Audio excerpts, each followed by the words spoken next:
नमस्कार दोस्तों, TET exam fever में एक बार फिर से आपका स्वागत है। फ्रेंड, जैसा कि आप देख पा रहे हैं, लिखा गया है डाटा मिसमैच के चलते शुल्क भरपाई से वंचित 65,000 छात्रों को राहत जल्द। आगे आपका लिखा गया है भुगतान के लिए प्रस्ताव तैयार कर रहा है समाज कल्याण निदेशालय। बोल्ड कलर में आपका लिखा गया है चालू वित्त वर्ष के बजट से विद्यार्थियों के खातों में भेजी जाएगी धनराशि। बिल्कुल स्टार्टिंग में आपका लिखा गया है उन छात्र छात्राओं के लिए राहत भरी खबर है जिन्हें डाटा मिसमैच के चलते पिछले वित्त वर्ष में शुल्क भरपाई नहीं हो सकी थी। इन्हें भुगतान के लिए समाज कल्याण निदेशालय प्रस्ताव तैयार कर रहा है। इनकी संख्या करीब 65,000 है। आगे आपका लिखा गया है यह छात्र अनुसूचित जाति व सामान्य वर्ग के हैं। बताते हैं कि इन्होंने छात्रवृत्ति की वेबसाइट पर पिछली कक्षा के अपने अंकों को अपलोड किया था, लेकिन शिक्षण संस्थानों ने अपनी ऑनलाइन रिपोर्ट में इन अंकों को गलत ढंग से 0 अपलोड कर दिया। नतीजतन डाटा का मिलान न होने के कारण सॉफ्टवेयर ने इन छात्रों को रिजेक्ट श्रेणी में डाल दिया, इसलिए इन्हें भुगतान नहीं हो पाया। इन छात्रों ने अपनी शिकायत उच्च स्तर पर दर्ज कराई। कहा कि पात्र होने के बावजूद उन्हें भुगतान नहीं हुआ। समाज कल्याण आगे आपका लिखा गया है निदेशालय के सूत्रों के मुताबिक इस तरह के छात्रों को भुगतान के लिए उच्च स्तर पर सहमति बन चुकी है। इसके अलावा निजी शिक्षण संस्थानों के उन छात्रों को प्रत्यावेदनों पर भी विचार किया जाएगा जो पिछले वित्त वर्ष में अपने पाठ्यक्रम के द्वितीय वर्ष के छात्र थे, लेकिन नई कैटेगरी में आवेदन करने के कारण उन्हें योजना का लाभ नहीं मिल सका। इसकी वजह से उनके संस्थान को एनबीए या नैक की मान्यता का न होना था, लेकिन यह नियम सिर्फ प्रथम वर्ष के छात्रों के लिए ही लागू किया गया था। पहले से योजना का लाभ ले रहे छात्रों को इस पाबंदी के दायरे से बाहर रखा गया था। फ्रेंड्स, जो अगली न्यूज है ये भी आपकी स्कॉलरशिप से ही संबंधित है। लिखा गया है शुल्क भरपाई से वंचित छात्रों को राहत जल्द। डाटा मिसमैच के चलते 65,000 छात्र छात्राएं हुई हैं प्रभावित। अनुसूचित जाति व सामान्य वर्ग के उन छात्र छात्राओं के लिए राहत भरी खबर है जिन्हें डाटा मिसमैच के चलते पिछले वित्त वर्ष में शुल्क भरपाई नहीं हो सकी थी। इन्हें भुगतान के लिए समाज कल्याण निदेशालय प्रस्ताव तैयार कर रहा है। आगे आपका लिखा गया है इनकी संख्या करीब 65,000 है और ऊपर जो आपको हमने बताया वही सारी चीज़ें हैं। चलिए देखते हैं अगली न्यूज़ क्या है। जो अगली न्यूज है टीईटी पास मृतक आश्रितों को लिखित परीक्षा से छूट। बिल्कुल स्टार्टिंग में आपका लिखा गया है टीईटी पास मृतक आश्रितों को शिक्षक भर्ती की लिखित परीक्षा से छूट दी जाएगी। बेसिक शिक्षा राज्य मंत्री डॉक्टर सतीश चंद्र द्विवेदी द्वारा ये घोषणा करने के बाद इसकी तैयारियां शुरू कर दी गई हैं। उन्होंने सभी जरूरी अर्हताओं को पूरा करने वाले मृतक आश्रितों को शिक्षक व लिपिक पदों पर नियुक्त करने का ऐलान किया है। बेसिक शिक्षा विभाग ने तयशुदा समय में जिलों से सूचनाएं मांगी हैं। विभाग में 2,500 से ज़्यादा मृतक आश्रितों को नियुक्ति दिए जाने की उम्मीद है।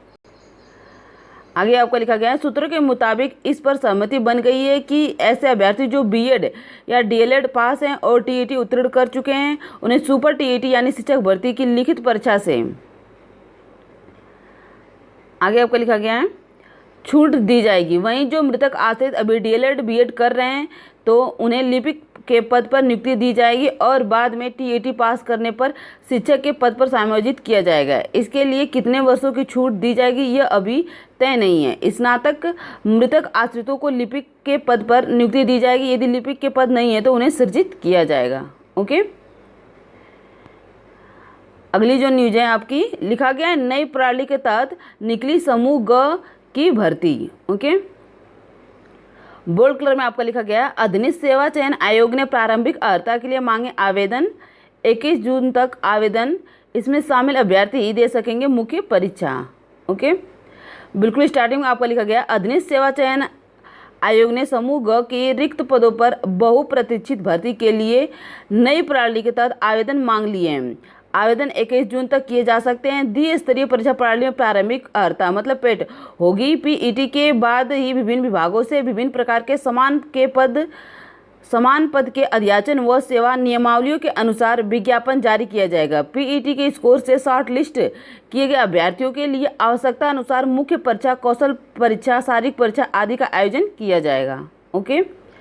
आगे आपका लिखा गया है जो अभ्यर्थी पीईटी में शामिल नहीं होंगे वे आयोग द्वारा आयोजित किसी भी मुख्य परीक्षा के लिए आवेदन नहीं कर पाएंगे। आयोग के चेयरमैन प्रवीण कुमार ने बताया कि हाई स्कूल अथवा इससे उच्च शैक्षिक अर्हता वाले सभी अभ्यर्थी पीईटी में आवेदन कर सकते हैं। ऑनलाइन आवेदन आयोग की वेबसाइट, जो ये वेबसाइट दी गई है, पर दिए गए लिंक पर जाकर किया जा सकता है।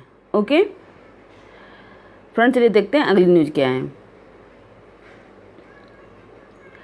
आपकी अगली न्यूज है, बेसिक शिक्षा राज्य मंत्री के खिलाफ आप कार्यकर्ताओं का प्रदर्शन। बोल्ड कलर में आपका लिखा गया है, पार्टी के यूथ विंग और छात्र युवा संघर्ष समिति ने मंत्री से मांगा इस्तीफा। ओके, बिल्कुल स्टार्टिंग में आपका लिखा गया, आम आदमी पार्टी ने मंगलवार को ईडब्ल्यूएस कोटे से भाई को प्रोफेसर की नौकरी दिलाने के मामले में बेसिक शिक्षा मंत्री सतीश द्विवेदी से इस्तीफे की मांग को लेकर प्रदेश भर में प्रदर्शन किया।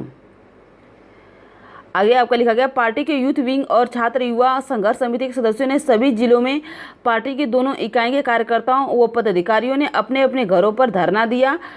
CYSS के प्रदेश अध्यक्ष वंशराज दुबे ने कहा कि गंभीर आरोप के बावजूद मंत्री के खिलाफ कार्रवाई नहीं होना यह बताता है कि उन्हें सरकार का संरक्षण प्राप्त है, इसलिए मंत्री को हटाए जाने तक आपकी लड़ाई जारी रहेगी। युवा विंग के प्रदेश अध्यक्ष फैसला वारसी ने गरीब सवर्ण का हक मारने वाले मंत्री पर अब आगे आपका लिखा गया, अब तक कोई कार्रवाई न करने को शर्मनाक बताया। उन्होंने कहा कि यह मामला मुख्यमंत्री के जीरो टॉलरेंस की नीति की पोल खोलता है। हमारा आंदोलन लगातार जारी रहेगा। ओके, अगली जो आपकी न्यूज है, CBSE 12वीं बोर्ड की परीक्षा की तैयारी, OMR सीट पर वैकल्पिक छोटे प्रश्नों का विकल्प संभव। बिल्कुल स्टार्टिंग में आपका लिखा गया है, CBSE बोर्ड 12वीं की परीक्षा में पारंपरिक आंसर सीट के बजाय OMR पर उत्तर लिखने का विकल्प देने जा रहा है। OMR सीट में छात्रों को वैकल्पिक और छोटे प्रश्नों के उत्तर देने होंगे। इस OMR सीट पर छात्र सही उत्तर के आगे पेन अथवा पेंसिल से टिक कर सकेंगे। खास बात यह है कि छात्रों को अपने ही स्कूल में परीक्षा देने का मौका मिलेगा। इसके अलावा उसी स्कूल में कॉपी जांची जाएगी। परीक्षा आपका आगे लिखा गया है, परीक्षा को पुल प्रूफ बनाने के लिए CBSE बोर्ड IIT द्वारा तैयार रोबोटिक ऐप का प्रयोग करेगा। हालांकि इस योजना के तहत परीक्षा आयोजित करने पर अभी अंतिम फैसला होना बाकी है।